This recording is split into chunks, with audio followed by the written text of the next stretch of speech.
Okay, so we are live now.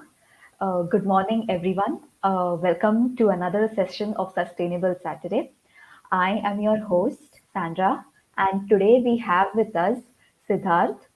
Siddharth is a passionate environmental professional and botanist.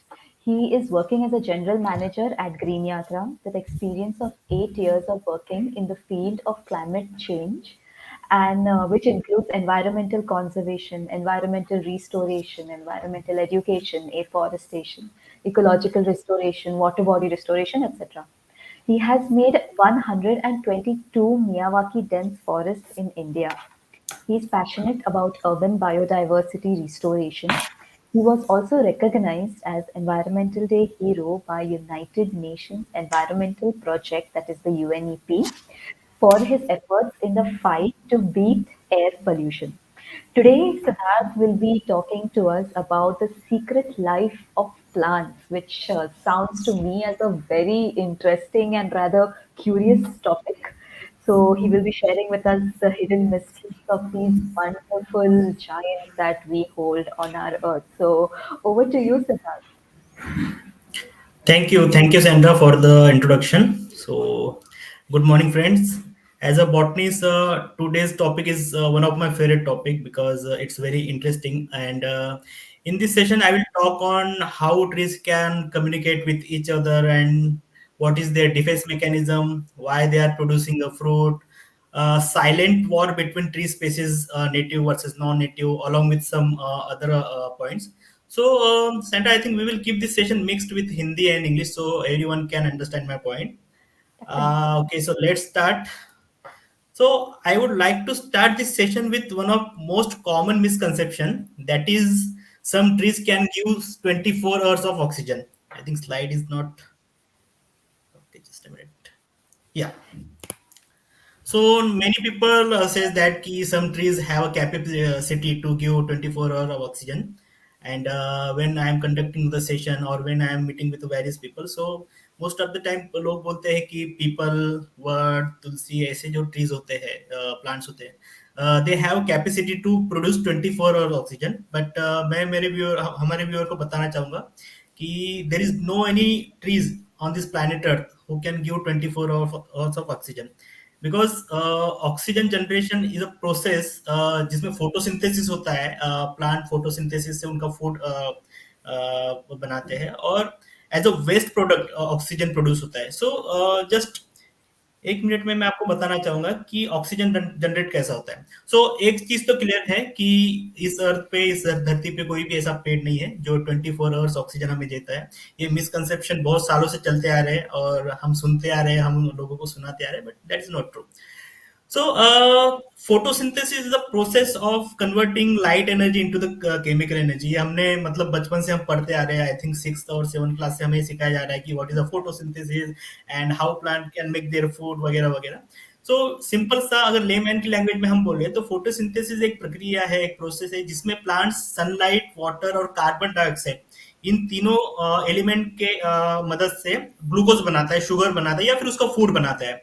और इस process में जो energy होती है या फिर इस प्रोसेस में जो बाय प्रोडक्ट होता है उसको ऑक्सीजन बोला जाता है. जैसे हम कंपनी में कोई प्रोडक्ट बनाते हैं और उसका बाय प्रोडक्ट जो निकलता है कंपनी में से, जो धुआं निकलता है या फिर जो भी टॉक्सिक केमिकल्स निकलता है, सेम इन फोटोसिंथेसिस ये जब प्रोसेस होती है फूड बनाने की, उस समय ऑक्सीजन रिलीज होता है एज अ बाय प्रोडक्ट. सो ये तो क्लियर है कि जब सनलाइट होगा तभी फोटोसिंथेसिस होगा एंड फोटोसिंथेसिस के बाद ही ऑक्सीजन जनरेट होगा एज अ बाय प्रोडक्ट. सो अगर हम 24 आवर्स की बात करते हैं तो रात में तो सनलाइट नहीं होती है या फिर सन नहीं होता है. सो रात में क्लियर है कि रात में फोटोसिंथेसिस ये प्रोसेस होती नहीं है. तो अगर फोटोसिंथेसिस प्रोसेस रात में नहीं होती, इसका मीनिंग कि ऑक्सीजन जनरेट नहीं होता है. तो ये जो बहुत बड़ा मिसकंसेप्शन जो फैलाया गया है या फिर हम जो सुनते आ रहे हैं, मुझे लगता है कि जो हमारे व्यूवर्स है अभी उनको क्लियर हो गया होगा कि इस अर्थ पे कोई भी ऐसा पेड़ नहीं है कि जो 24 घंटे ऑक्सीजन देगा. मोस्ट ऑफ द लोग तुलसी, पीपल और वर्ड के बारे में बोलते हैं कि वो 24 ऑक्सीजन देते हैं. और एक मिसकंसेप्शन ये भी है कि कुछ ट्रीज ऐसे होते हैं कि जिनकी कैपेसिटी ज्यादा होती है, मतलब वो नॉर्मल ट्रीज से ज्यादा ऑक्सीजन प्रोवाइड करते हैं, जैसा कि तुलसी बोलते हैं. बट अगर हम सिंपल सा देखें, सिंपल सा रूल ये है कि जिस पेड़ का बायोमास ज्यादा होगा, जिस पेड़ में पत्ते ज्यादा होंगे, कैनोपी ज्यादा होगा, बड़ा जितना वो होगा, जितना उसका बायोमास होगा, उतना उसमें फोटोसिंथेसिस होगा, उतना उसको फूड की जरूरत पड़ेगी। और जितना बड़ा पेड़, जितना बड़ा लीफ एरिया, उतना ज्यादा ऑक्सीजन जनरेट होगा। सो ऐसा कुछ भी नहीं है कि कुछ पर्टिकुलर तुलसी या फिर कोई अदर पेड़ है वो ज्यादा ऑक्सीजन देते हैं, बाकी के पेड़ कम ऑक्सीजन देते हैं। ये मिसकंसेप्शन फैलाए गए हैं जानबूझकर। बहुत सारी बार नर्सरीज में आप जाएंगे तो आपको कुछ पेड़ वहां पे दिखेंगे, वो और नर्सरी वाले लोग आपको बोलेंगे कि यस, आप ये पेड़ लेके जाइए, ये ज्यादा ऑक्सीजन देता है, आप अगर इसको घर में रखोगे, ऑफिस में रखोगे, तो you will get good amount of oxygen and freshness and other other thing. But वो उनकी सेलिंग प्रैक्टिसेस होती है। आप देखिए हमारे ट्रेडिशन में हर एक घर के सामने तुलसी होती थी, because Tulsi has medicinal properties. बहुत सारी चीजें मेडिसिनल प्रॉपर्टीज तुलसी में होती है। तुलसी की पत्ती अगर हम लेके चाय पीते हैं तो वो भी हमारे मेटाबॉलिक सिस्टम को एक्टिवेट करता है। तो दैट्स व्हाई हर एक घर के सामने तुलसी होती थी और तुलसी की पूजा की जाती थी, उसको भगवान माना जाता है, because Tulsi has lots of medicinal properties. But आजकल जो इंडोर प्लांट्स है वो बस, बहुत सारे प्लांट्स तो बस अच्छे दिखते हैं, ब्यूटीफुल दिखते हैं और घर की रौनक बढ़ाते हैं, इसलिए लगाते हैं। सो ये दो चीजें क्लियर हो गई कि इस धरती पे कोई भी ऐसा पेड़ नहीं जो 24 आवर्स ऑक्सीजन देता है। उसका रीजन भी हमने देखा फोटोसिंथेसिस की मदद से। एंड देन ऐसा नहीं होता है कि तुलसी सबसे ज्यादा ऑक्सीजन देता है या ये पेड़ सबसे ज्यादा ऑक्सीजन देता है। जिसका ज्यादा कैनोपी रहेगा, जिसका ज्यादा बायोमास रहेगा, वो ज्यादा ऑक्सीजन देगा। ओके, सो ओके, सो बढ़ते हैं आगे इंटरेस्टिंग टॉपिक पे, जो फर्स्ट सीक्रेट है हमारे ट्रीज का। सैंड्रा, आपको पता है trees can communicate with each other and they can do networking too. I was not aware of this. तो it's really very interesting. So जैसा हम इंसान कम्युनिकेशन करते हैं, उसके बाद में हम नेटवर्किंग करते हैं, चीजें एक दूसरे को देते हैं और चीजें एक दूसरे से लेते हैं जरूरत पड़ने पे, सेम उसी तरह का कम्युनिकेशन पेड़ भी करते हैं। बस इतना है कि इंसान इवोल्यूशन प्रोसेस में, इंसान, हम जो इंसान है, हमारा ब्रेन अच्छे से डेवलप हो गया है और हम एक अच्छे स्टेज पे यहाँ पे पहुंचे, तो हमने एक लैंग्वेज डेवलप कर लिया। उस लैंग्वेज से हम नॉलेज शेयर करते हैं, एक दूसरे को शेयर करते हैं, कम्युनिकेट करते हैं। But the interesting thing is that कि ट्री, पेड़ भी एक दूसरे से कम्युनिकेशन करते हैं, इवन वो ट्रेडिंग भी करते हैं, वो उनका जो सामान है एक दूसरे को देते भी हैं। सो देखते हैं उसको क्या कहते हैं। So communication and networking process को कहा जाता है mycorrhizal network. So with the help of mycorrhizal network, mycorrhizal mean some fungi होती है, कुछ पर्टिकुलर फंगी, उन फंगी का यूज करके trees can communicate with each other. So the communication and networking of trees is fascinating, first of all, and tree doesn't exist isolation. They are the part of most important part of the ecosystem where they can interact with each other and even microorganisms too, just like with the fungi and other microorganisms.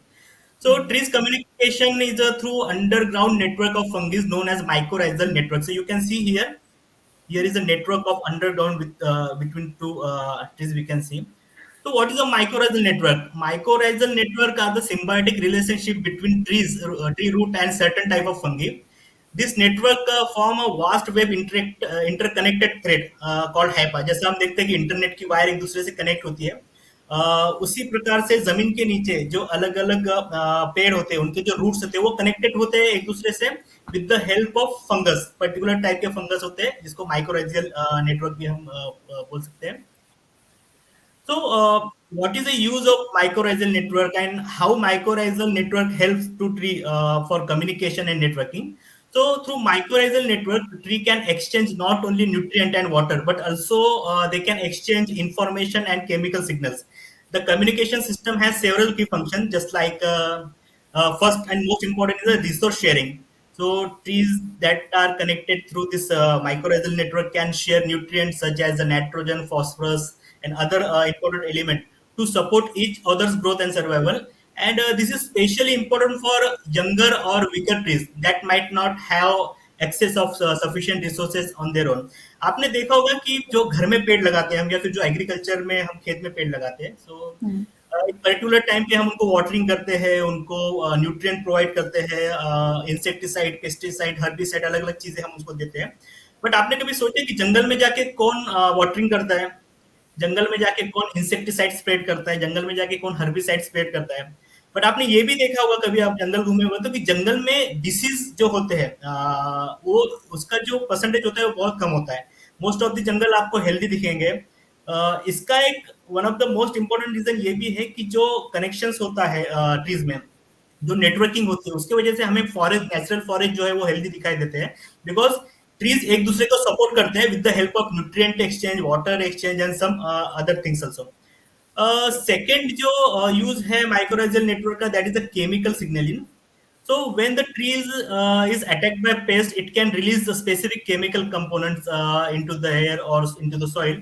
These compounds are detected by the neighbor trees and their mycorrhizal network. In response, the neighbor trees might activate their own defense mechanism. So देखिए कितना मतलब proper उनका communication होता है. अगर कोई tree पे कोई पैथोजन अटैक करता है या फिर ट्रीज को ऐसा लगता है हाँ कुछ अभी फॉरेन पार्टिकल्स अंदर आए हैं और वो डिसीज कॉज करेगा, तो वो कुछ केमिकल रिलीज करते हैं, कुछ केमिकल सिग्नल रिलीज करते हैं, और वो जो सिग्नल्स होते हैं वो signal with the help of mycorrhizal network के थ्रू दूसरे ट्री तक वो सिग्नल पहुंचते हैं कि हाँ ये पेड़ पे ये डिसीज आ गया है या ये पैथोजन अटैक कर रहा है. सो जो नेक्स्ट ट्री होता है, जो अगला ट्री होता है, वो क्या करता है खुद में वो जो अभी हम डिफेंस मैकेनिज्म भी देखेंगे आगे, तो जो केमिकल होते हैं डिफेंस मैकेनिज्म के, वो केमिकल वो खुद पहले रिलीज कर देता है कि अगर वो डिसीज मेरे पास आए या फिर वो पैथोजन मुझ पे भी अटैक करे, so they are getting ready for fight with that pathogen. So it's very interesting. uh, yeah. And third one is a mycorrhizal. Third important use of mycorrhizal network or benefit of this network is stress response. So sometimes trees experiencing environmental stress like drought or nutrient deficiency can communicate their stress signals through the mycorrhizal network. This can trigger nearby trees to prepare for similar stress by adjusting their physiological process. तो हम आगे देखेंगे कि क्या क्या physiological process होते हैं या फिर डॉर्मेंसी क्या होती है. तो आप ये देखिए कि इनका कम्युनिकेशन कितना स्ट्रांग होता है. सिंपल सा मैं और एक बार बताना चाहूंगा हमारे व्यूअर्स को कि ट्रीज कैसा कम्युनिकेट करते हैं with the help of their roots, और वहां पे जो फंगस होते हैं, फंगस के साथ मिलकर एक माइक्रोराइजल नेटवर्क बनाया जाता है. उस नेटवर्क के थ्रू ये सारा कम्युनिकेशन होता है. तो आप देख सकते हैं कि ट्रीज एक दूसरे को अवेयर भी करते हैं कि हाँ अभी कोई स्ट्रेस आने वाला है, इन्वायरमेंटल स्ट्रेस आने वाला है या फिर न्यूट्रिएंट डेफिशिएंसी आने वाली है. एंड अनदर ट्री जो होता है वो थोड़ा खुद को संभाल लेता है कि हाँ अब ये कंडीशन आ सकती है, so what we can do. That so is very अभी interesting. हाँ, अब ये तो हो गया कि fungus helping to trees, right. कि फंगस Hmm. का एक मेन रोल है. अगर फंगस ना हो तो रूट सिस्टम वो नेटवर्क नहीं बना पाएगा. तो फिर इसमें फंगस को क्या मिलता है? बिकॉज विन विन सिचुएशन होनी चाहिए. अगर Absolutely. पेड़ अगर पेड़ उनका कम्युनिकेशन नेटवर्किंग करा रहा है फंगस से, तो फंगस को भी कुछ मिलना चाहिए definitely. That is called symbiotic relationship, जो इंसानों में और नेचर में होना चाहिए बट नहीं हो रहा है, वो भी हम देखेंगे. तो सिम्बायोटिक रिलेशनशिप में क्या होता है कि जो फंगस होते हैं, जो माइक्रोराइजा होता है, फंगस क्या करते हैं कि न्यूट्रिएंट, वाटर और अलग अलग चीजें ट्रांसपोर्ट करते हैं, सिग्नल्स ट्रांसपोर्ट करते हैं एक दूसरे ट्री के साथ, और उसके बदले में उनको मिलता है शुगर, उनको मिलता है ग्लूकोज, जो फोटोसिंथेसिस से प्लांट बनाता है. तो इससे क्या होता है कि फंगस के ग्रोथ एंड डेवलपमेंट के लिए जो शुगर चाहिए, ग्लूकोज चाहिए, वो उनको पेड़ से मिल जाती है. उनको उसके लिए कोई अलग एफर्ट्स नहीं करना पड़ता है, और पेड़ को फंगस की मदद से जो कम्युनिकेशन नेटवर्किंग होती है वो करने में आसानी जाती है. तो इट्स अ सिम्बायोटिक रिलेशनशिप. और ये रिलेशनशिप इंसानों में और नेचर में भी होती थी. कभी कोई जमाने में होती थी कि जब हमारे पूर्वज पेड़ों की पूजा करते थे. चिपको आंदोलन जैसा हुआ था कि जहाँ पे पेड़ तोड़ने आए थे लोग, तो महिलाओं ने विरोध किया, उनको लिपट गए थे. तो ऐसा सिम्बायोटिक एसोसिएशन पहले था, बट अभी आप देख सकते हो कि ये एसोसिएशन भी खत्म होते जा रहा है.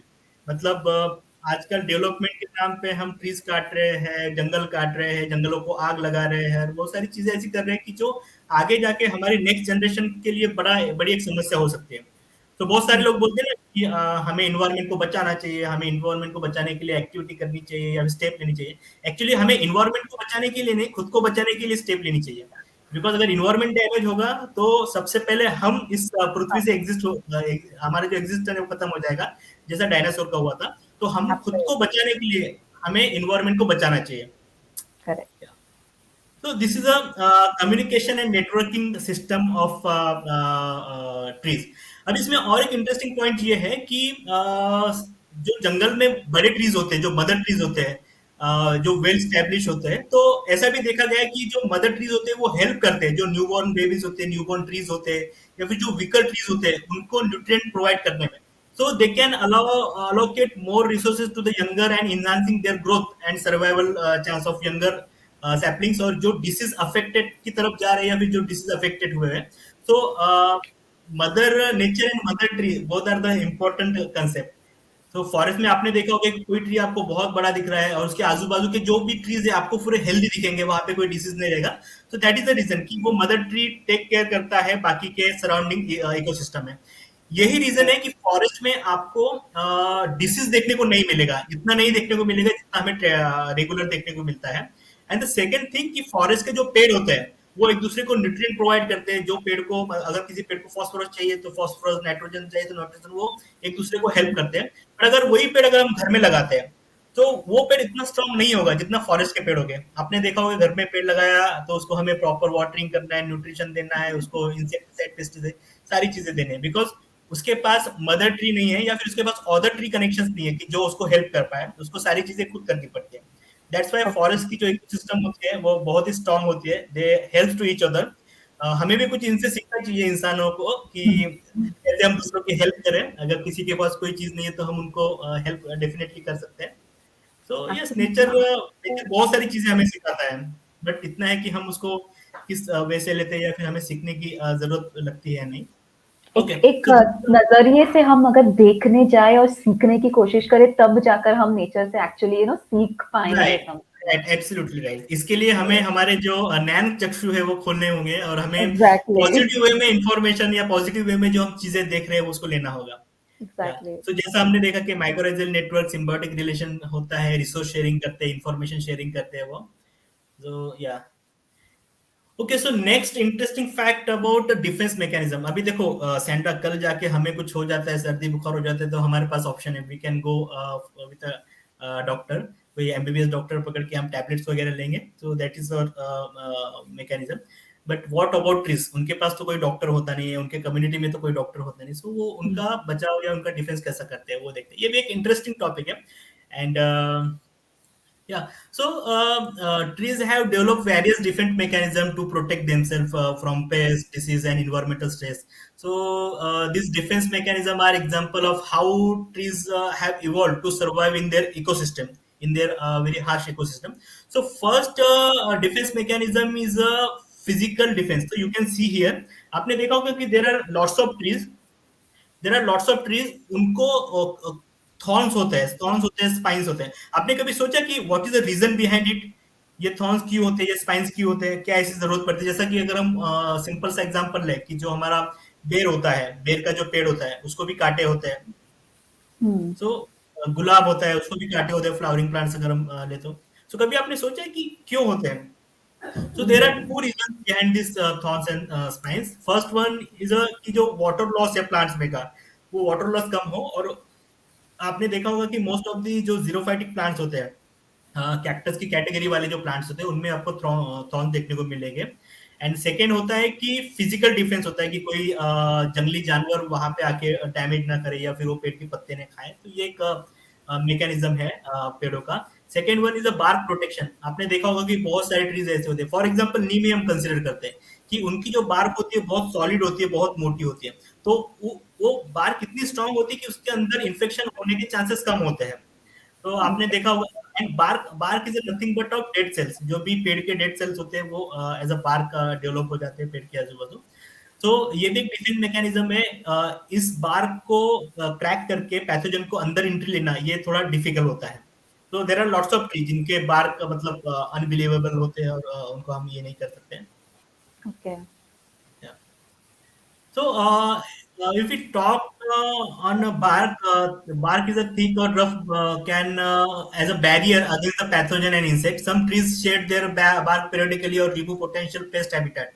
अब इसमें क्या होता है कि हमारे एक प्रोफेसर थे जो हमें प्लांट पैथोलॉजी पढ़ाते थे।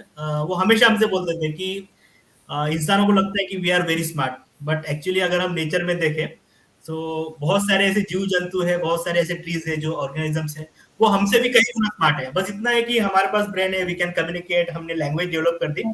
बट अडेप्टिबिलिटी ये जो है ये सबसे ज्यादा होती है एनिमल्स में एंड ट्रीज में। तो अगर हम यहाँ पे अडेप्टिबिलिटी की बात करेंगे तो पेड़ को ये भी पता है कि अगर चलो बार्क में कोई इन्फेक्शन हो जाता है, बाई चांस कोई पैथोजन उसके अंदर एंट्री भी कर लेता है, फिर अब क्या करना है? सो पीरियडिकली क्या करते हैं पेड़, उनकी जो बार्क होते हैं उनको शेड करते हैं और फिर से नई बार्क आती है। सो that is also one interesting adaptation of trees. And sometimes what happen when a tree is attacked by pest or pathogen, it can activate its SAR, systematic acquired resistant system. This triggers to production of defensive chemicals throughout the trees and protecting both the attack part and other parts of the tree. So ये बहुत कम होता है कि जब ऐसी condition आती है कि प्लांट को सिस्टमैटिक एक्वायर्ड रेजिस्टेंट ये सिस्टम एक्टिवेट करना पड़ती है, बट इट्स इंटरेस्टिंग जब बहुत ज्यादा हेवी डिसीज कोई हो जाता है, पैथोजन का अटैक ज्यादा होता है हो जाता है, उस समय ये सिस्टम काम करता है। Okay. Second, chemical defence. So हाँ, ये मजेदार रहेगा कि केमिकल डिफेंस में क्या होता है। There are lots of phytochemicals like you can see here lignin, flavonoid, alkaloid, and phenol. So trees can produce a wide range of chemical compound that kill or repel herbivorous insect and other pathogens. So this chemical can be toxic and unpalatable or serve as a warning signal to herbivorous animals or predators. For example अगर हम lignin की बात करें या फिर कोई other chemical की बात करें, सो एक एक बहुत अच्छा एग्जांपल मुझे याद है कि बिफोर सम डिकेड अफ्रीकन सवानास में क्या होता था कि जो एकेशी का पेड़ था वहां पे हर्बिवरस प्लांट जो उसके पत्ते खाते थे, तो उस समय वो पेड़ क्या करते थे कि कुछ अल्कोलॉइड्स रिलीज करते थे, एंड वो अल्कोलॉइड रिलीज करने के बाद जो पत्तों की जो टेस्ट होती थी वो बिटर हो जाती थी, और भी बिटर हो जाती थी और वो खाने के लायक नहीं रहते थे। सो उससे वो एनिमल समझ जाते थे कि yes yes this tree is not good for, यहाँ पे हम खा नहीं सकते। एंड उसी समय सिग्नलिंग के थ्रू, कम्युनिकेशन के थ्रू वो जो पेड़ है वो अदर पेड़ को भी ये सिग्नल पहुंचा देता था कि यस यहाँ पे कोई हर्बिवरस एनिमल्स है और वो अभी प्लांट आपके पत्तों को ईट कर सकता है, मेरे पत्तों को कर रहा है, आपके पत्तों को ईट कर सकता है। सो उस समय वो जो अदर ये थे, एक मिनट सेंटा,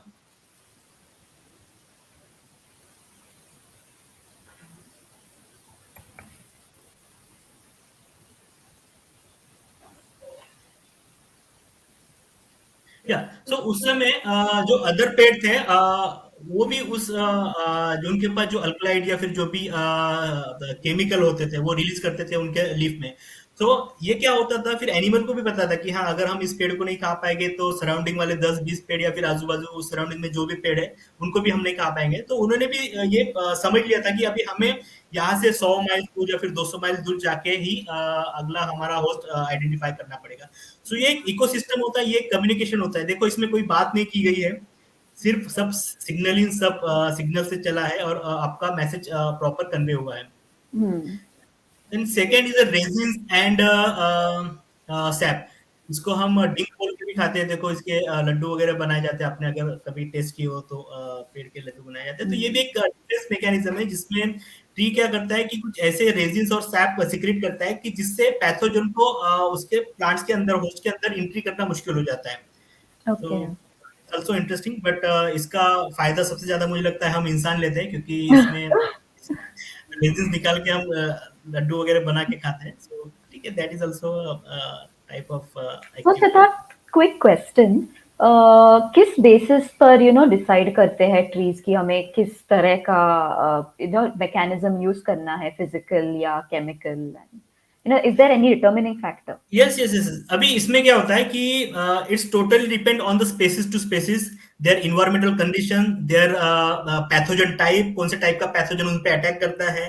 तो ये सारा जो उनकी जो कंडीशंस होती है उस पर डिपेंड करता है कि कौन से टाइप के डिफेंस मैकेनिज्म वो यूज करें।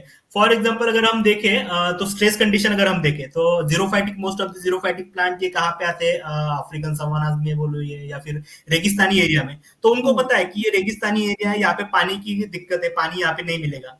सो आप देखिए रेगिस्तानी एरिया के जो पेड़ होते हैं अगर आप कोरपट ले लेते हैं, एलोवेरा लेते हैं, तो अगर एलोवेरा को आप रिमूव करोगे उसके आजू बाजू भी थॉर्न्स होते हैं, अगर उसको हम ब्रेक करेंगे तो बीच में हमें जो एलोवेरा का जो पार्ट मिलता है, sticky part, that is a water.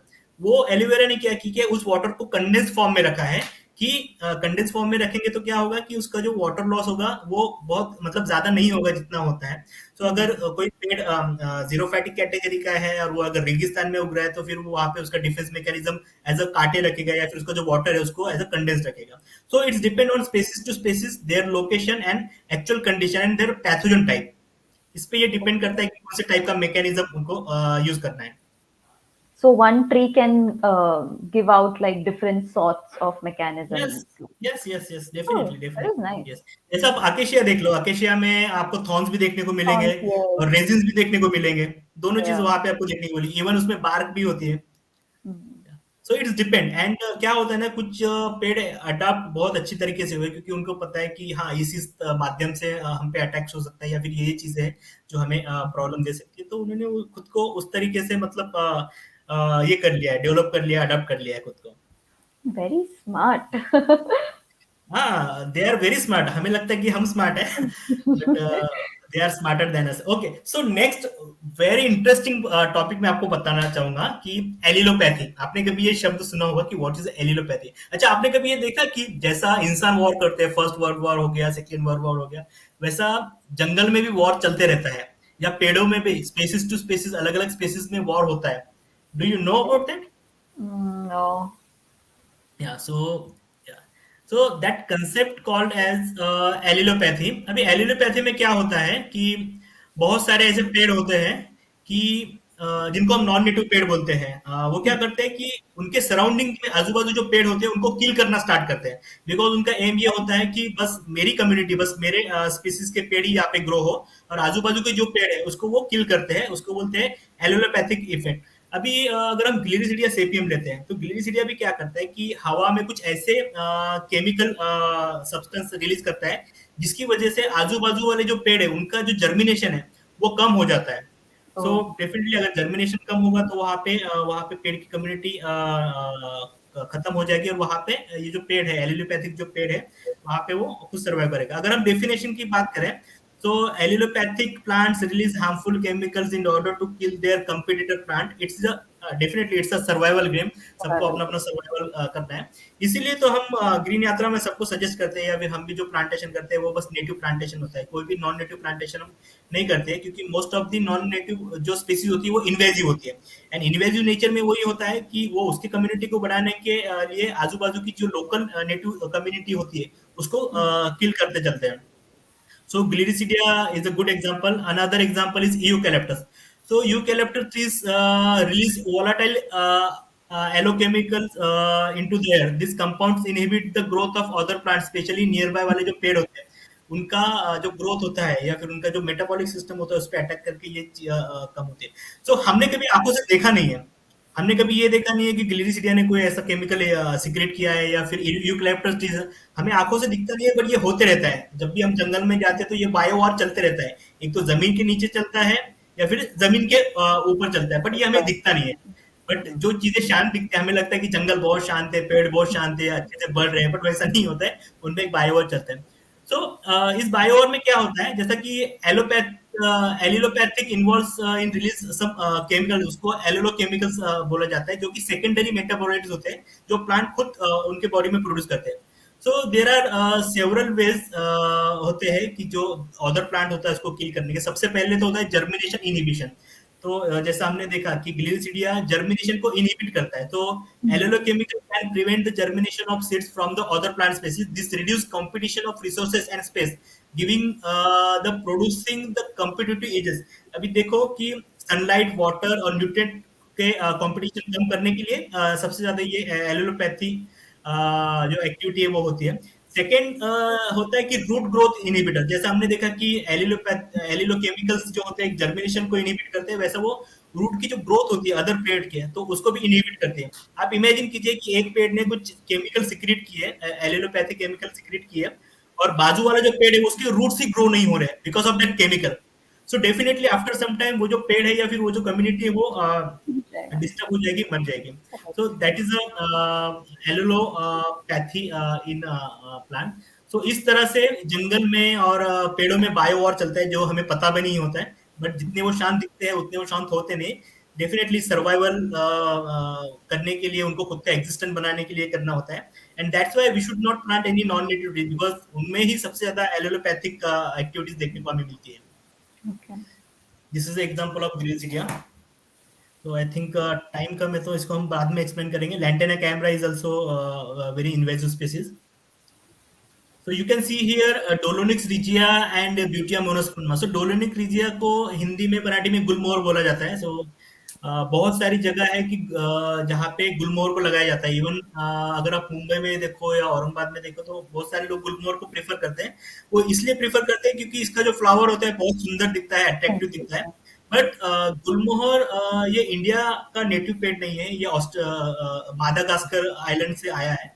And अगर आप इसकी रूट सिस्टम देखो तो ये डीप पेनिट्रेट नहीं होता है। तो बारिश में सबसे ज्यादा जो पेड़ गिरते हैं उसमें गुलमोहर का पेड़ भी एक होता है। तो गुलमोहर की जगह पे हम ब्यूटिया मोनोस्पर्मा लगा सकते हैं। अभी मैं ये कंपेयर इसलिए कर रहा हूँ क्योंकि मोस्ट ऑफ द पीपल अगर गुलमोहर लगाते हैं उनका रीजन यही होता है कि गुलमोहर के पेड़ बहुत अच्छा, फूल बहुत अच्छे आते हैं। फ्लावर की वजह से उनका जो एस्थेटिक वैल्यू है प्रॉपर्टीज की घर की वो बढ़ जाती है। बट अगर गुलमोहर को ऑप्शन, एक बहुत अच्छा ऑप्शन हमें है पलाश का ट्री जो हम लगा सकते हैं। तो इसके मैं आपको बेनिफिट बताता हूँ। अगर गुलमोहर की बात करें तो गुलमोहर पे कोई भी टाइप का पक्षी आपको बैठा हुआ नहीं दिखेगा, उसका घोंसला वहां पे नहीं दिखेगा। इसकी जो एवरेज एज होती है 20-25 से 30 साल ही होती है। बारिश में सबसे ज्यादा पेड़ गिरने वाला यही होता है और इसका इतना इकोसिस्टम के लिए कंट्रीब्यूशन नहीं होता है। अगर इसके कंपैरिजन में हम पलाश की बात करें तो पलाश वन ऑफ द स्पेसीज की जो 93 अलग अलग बर्ड स्पीसीज को अट्रैक्ट करती है। तो आप इमेजिन कीजिए कि एक पेड़ जो अलग अलग 94 स्पीसीज को अट्रैक्ट कर रहा है। देन पलाश के जो फ्लावर्स होते हैं वो होली के ऑर्गेनिक कलर बनाने के लिए भी यूज होते हैं। हमारे ट्रेडिशन में यूज किए जाते थे। अभी तो ऑर्गेनिक कलर मोस्ट ऑफ लोग यूज नहीं करते हैं। देन पलाश के जो लीफ है, जो बायोडिग्रेडेबल प्लेट है जिसको पंत्रवाड़ी वगैरह बोलता है, वो बनाने के लिए पलाश के लीफ यूज होते थे। अभी जर्मनी ने क्लेम किया है कि उन्होंने पेटेंट किया है इवन कि उन्होंने फर्स्ट बायोडिग्रेडेबल प्लेट बनाई। बट ये चीजें हमने 10 साल 20 साल पहले ही करके छोड़ दी। एंड और इसका जो डालिया होती है उसका एज अ ब्रश बोल के भी गांव में यूज होता है। उसको थोड़ा सा कूट के उसको एज अ ब्रश बना के पेंटिंग के लिए भी गांव में यूज किया जाता था। तो मैं आपको ये Oh, बताना चाहता हूँ कि नेटिव वर्सेस नॉन नेटिव में नेटिव एक स्पीसीज के कितने सारे यूजेस हैं, ट्रेडिशनल यूजेस हैं, उसके बाद में मेडिसिनल यूजेस है और बहुत सारे यूजेस हमें देखने को मिलते हैं पलाश के। अगर उसका कंपैरिजन गुलमोहर से करते हैं तो बस उसके फ्लावर हमें देखने को मिलेंगे। तो that's why we should plant native trees जिसके हमें इतने सारे बेनिफिट्स मिलते हैं। Okay, so next point is, आपको क्या लगता है कि फ्रूट्स क्यों डेवलप किया जाता है पेड़ में? mm, ऐसे क्या जरूरत पड़ती है? मतलब पेड़ को ऐसा लगता है कि हाँ इंसानों को मुझे मैंगो देना चाहिए तो ये मिल जा। definitely not. No. There is one reason. देखो कोई भी चीज विदाउट रीजन नहीं होती है। एंड मैंने जैसा आपको बोला ना कि प्लांट्स मोर स्मार्टर देन अस, तो वही चीज यहाँ पे अप्लाई होती है। सो एनी आइडिया कि प्लांट्स फ्रूट क्यों डेवलप करते हैं? To I don't know, better dispersal वगैरह, seeds वगैरह राइट, का. Right. So there are many reasons. उसमें से one of the important reason is dispersal mechanism. जो भी सीड डिस्पर्सल करना होता है, अब इसमें क्या होता है, सो सीड डेवलप करने का या फिर फ्रूट डेवलप करने का सबसे बड़ा रीजन यही होता है कि उसका रिप्रोडक्शन हो, पेड़ का रिप्रोडक्शन हो और पेड़ की जो क्वांटिटी वो बढ़े। अभी देखो जो भी लिविंग ऑर्गेनिज्म है उनका लाइफ का एक ये एम होता है ये कि रिप्रोडक्शन होके उसकी जो प्रोजेनी है, आगे प्रोजेनी, फ्यूचर प्रोजेनी वो बढ़े, वो स्ट्रॉन्गर हो। तो इसमें क्या होता है कि आप यहाँ पे देख रहे हो मैंगो ट्रीज, मैंगो फ्रूट के यहाँ पे आपको पार्ट दिखेंगे, इपिकार, मिजोकार, इंडोकार। जो मिजोकार्प है जो हम आम खाते हैं वो ये हम्म. मिजोकार्प वाला पार्ट होता है, फ्लेशी एंड एडिबल पार्ट। और बाकी सीड्स में जो होता है एम्ब्रियो होता है, एंडोस्पर्म होता है और बाकी सीड कोड वगैरह होता है। सो मैंगो जैसे बहुत सारे ट्रीज में हमको मेजोकार्प देखने को मिलता है जिसको हम खाते हैं। द रीजन बिहाइंड इट कि एक तो ये मेजोकार्प के अलग अलग रोल होते हैं कि न्यूट्रिएंट प्रोवाइड करना सीड्स को या फिर उसको प्रोटेक्ट करना प्रॉपरली। एंड सेकेंड रीजन ये होता है कि जो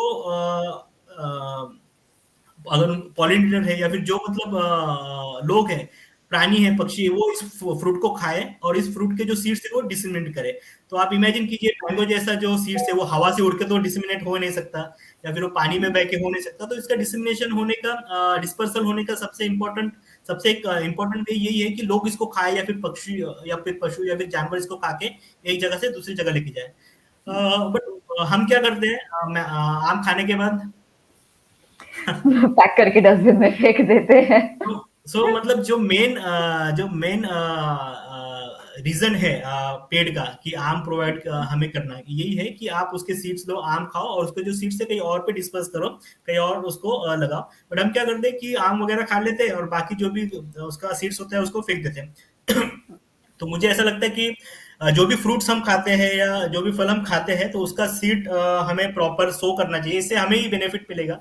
हमें एक तो प्लांट्स मिलेंगे, फ्री ऑफ कॉस्ट में प्लांट भी मिल जाएंगे, और उस स्पीसीज का जो डिस्पर्सल का जो एम है वो भी पूरा हो जाएगा। So we should do definitely. This और second, reminds me, oh I am so sorry, नहीं नहीं, आप कंटिन्यू करो। नहीं बोलिए बोलिए centre.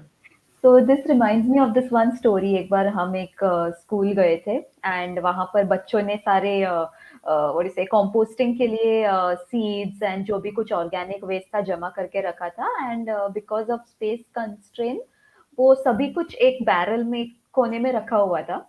And it was there for quite some time, I think कुछ 3-4 ऐसा कुछ महीना ऐसा कुछ था, I don't remember the exact time. But then जब हम विजिट कर रहे थे, so the teacher was showing how there is this one papaya जो उस बैरल में एक छोटा सा क्रैक था, उसमें से घुसकर ग्रो हो रहा है उस कचरे में से, because that seed was over there.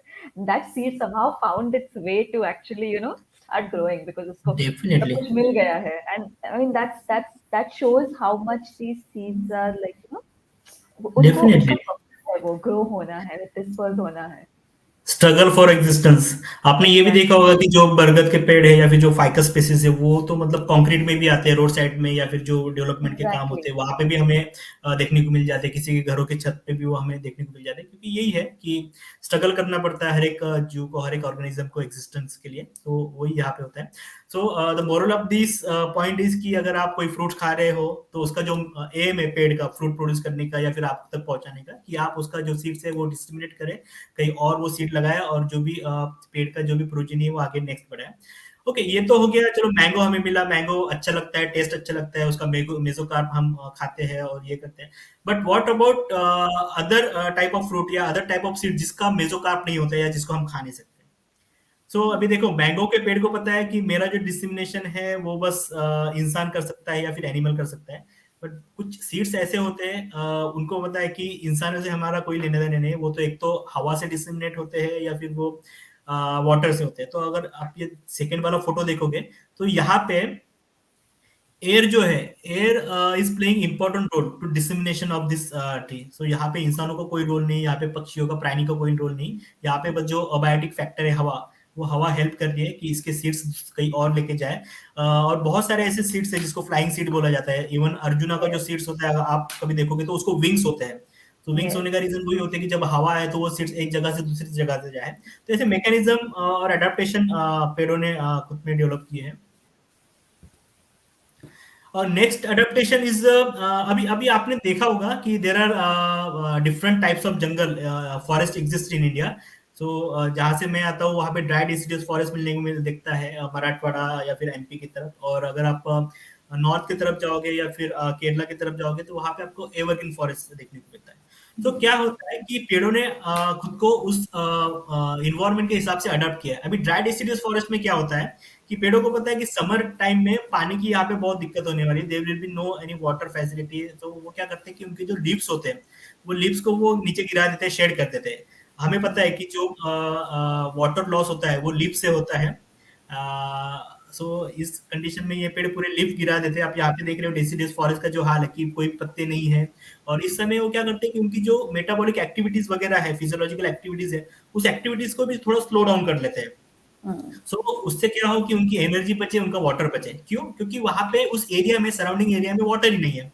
But अगर हम करेक्ट। सेकंड फोटो में देखते हैं, सेकंड फॉरेस्ट टाइप में देखते हैं एवरग्रीन में, तो वहां पे उस उन पेड़ों को ऐसा अडॉप्ट होने की जरूरत ही नहीं है। बिकॉज उनको पता है कि साल भर हमें वाटर मिलेगा, वाटर की अच्छी क्वांटिटी है, तो उनको जरूरत ही नहीं है कि उनके लिप फॉल करने की या फिर उनको जो उनके जो एक्टिविटीज है, फिजियोलॉजिकल एक्टिविटीज है, उनको स्लो डाउन करने की। So it's adopt. आप देख रहे हो कि एक जगह पे पेड़ ने इतना अडॉप्ट किया, दूसरी जगह पे, सो जहाँ पे रिसोर्सेस अवेलेबल है या जहाँ पे कंडीशन जैसी, इन्वायरमेंटल कंडीशन जैसी है, उस हिसाब से पेड़ों ने खुद को अडॉप्ट करना स्टार्ट किया है। Okay, so I would like to inform you that कि दुनिया का सबसे बड़ा जो बनियान ट्री है वो इंडिया में है, आचार्य जगदीश चंद्र बोस बॉटनिकल गार्डन में, जो कि 14,500 स्क्वायर मीटर इतना बड़ा है, नियर अबाउट 3.5 एकड़। So it's a biggest banyan tree of the world. और इसको वॉकिंग ट्री भी बोला जाता है। इसको वॉकिंग ट्री इसलिए बोला जाता है क्योंकि ये पेड़ बढ़ते जा रहा है। मतलब पहले ये पेड़ छोटा था, बढ़ते बढ़ते बढ़ते अभी इतना बढ़ गया है कि वो जैसा चल रहा है। और ये इतना बड़ा पेड़ है कि एक जैसा जो फुटबॉल का या फिर क्रिकेट का जो ग्राउंड होता है उतना बड़ा ये पेड़ है, और इसने खुद का एक इकोसिस्टम बनाया है। मतलब इस अकेले पेड़ की अलग से एक इकोसिस्टम है, यहाँ पे फ्लोरा है, यहाँ पे फौना है। तो जस्ट इमेजिन कि एक पेड़ खुद का इकोसिस्टम बना सकता है। तो मुझे लगता है कि वो जो वीडियो है वो एक बार शेयर करता हूँ मैं। And the interesting thing is that कि इसको Guinness book of world record में भी इसका नाम दर्ज किया है, क्योंकि ये सबसे बड़ा एंड सबसे यूनिक पेड़ माना गया है। I'm pretty तो sure that tree deserves that award. This is such a cool, इतना इंटरेस्टिंग है ये कि वो बढ़ता जा रहा है, उसका खुद का यस, इकोसिस्टम क्रिएट किया है. Yes, yes. So we will see one short video जो एक प्रोग्राम आता था, देखो ओ माय गॉड ये मेरा इंडिया बोल के एक प्रोग्राम आता था एस टी टीवी पे। सो उन्होंने भी इसकी एक स्टोरी कवर की है, छोटा सा 2-3 मिनट का वीडियो, हम वो देखते हैं। Can you please? या सो इतना यूनिक पेड़ इंडिया में है, कोलकाता में देखने को। मैंने भी अभी तक विजिट नहीं किए, बट डेफिनेटली वेरी सुन यहाँ पे जाके जो इकोसिस्टम है वो एक बार एक्सपीरियंस करना चाहिए, मुझे ऐसा लगता है। सो Yes. या this is the uniqueness of this tree. आपने देखा कि इतना बड़ा ट्री खुद का जो इकोसिस्टम लेके चल रहा है। सो इट्स ऑल्सो एंड जो सीक्रेट्स हम जानते हैं वो तो मुझे लगता है 0.01% ही है। There are lots of secret जो अभी तक हमने देखे नहीं है, या फिर उसको खोजने के लिए शायद और बहुत सारे साल हमें स्टडी करने पड़ेंगे। Correct. My last slide is biodiversity on planet Earth. So, Sandra, there are a total 8.7 million species of living organism exist on the planet Earth, जिसमें 3.04 ट्रिलियन ट्रीज है, जो 73 डिफरेंट टाइप ऑफ स्पीसीज के हैं planet पे exist करते हैं। अगर हम बायोमास की बात करें तो जितने भी बायोडाइवर्सिटी है, लिविंग ऑर्गेनिजम्स हैं, उसके टोटल बायोमास का जो इंसान की अगर हम बात करें, ह्यूमंस की बात करें, तो we are only just 0.01%। But आप तो देख ही रहे हो कि ये 0.01% जो मास वाली जो स्पेसीज है वो कितना बड़ा डिस्ट्रक्शन कर रही है, कि बाकी सारे स्पेसीज को वो खत्म करते जा रही है। और एंड Yes. अभी हाल ऐसा है कि 0.01% हमारा मास होके भी हमने सारे रिसोर्सेज खुद के यूज के लिए खुद को यूज कर रहे हैं। मतलब वो रिसोर्सेज हम अनवांटेडली जरूरत से ज्यादा यूज करते जा रहे हैं, जिसके पास ज्यादा पैसा वो ज्यादा रिसोर्सेज यूज कर रहा है जिसकी कोई जरूरत नहीं है। और बाकी जो इकोसिस्टम है, बायोडाइवर्सिटी को, उसको हम लॉस करते चल रहे हैं। सो यही है, अगर ये 0.01% वाले लोग अगर समझ जाए तो डेफिनेटली हमें मार्स पे जाने की जरूरत नहीं पड़ेगी, because we have a good planet. जब हमारे पास अर्थ है तो फिर हम मार्स मार्स पे जाने की सोच रहे हैं। तो इससे हमें ये भी पता चलता है कि हम कितने ज्यादा स्मार्ट है, जितना होना चाहिए उससे भी ज्यादा स्मार्ट है, कि प्रॉपर अर्थ होने के बाद हम इसको डैमेज करके अभी हम जा रहे हैं मार्स को, मार्स पे रहने के लिए। So this is just a small session on secret life of trees. बहुत सारे और पॉइंट्स है, बट अभी टाइम मुझे लगता है कि we are close to 1 hour। So आज के लिए इतना ही करते हैं। नेक्स्ट अगर सेशन रखते हैं तो उसमें फिर हम और भी कुछ सीक्रेट डिस्कस करेंगे। Thank you Sandra. Definitely. Thank you so much, Siddharth. It was a wonderful session. बहुत सारी interesting चीजें सीखने मिली, especially about that banyan. वो it's such a nice thing to hear, and even that thing जो video में उन्होंने बताया कि उनका मेन ट्रंक काट दिया है, but still the tree is surviving because of all the crop roots it has established. I mean, एक proper what do you say, natural wonder बोल सकते हैं इस राइट, इस चीज राइट। को. It is beautiful. So it was an amazing and very eye-opening and very interesting session. So thank you so much.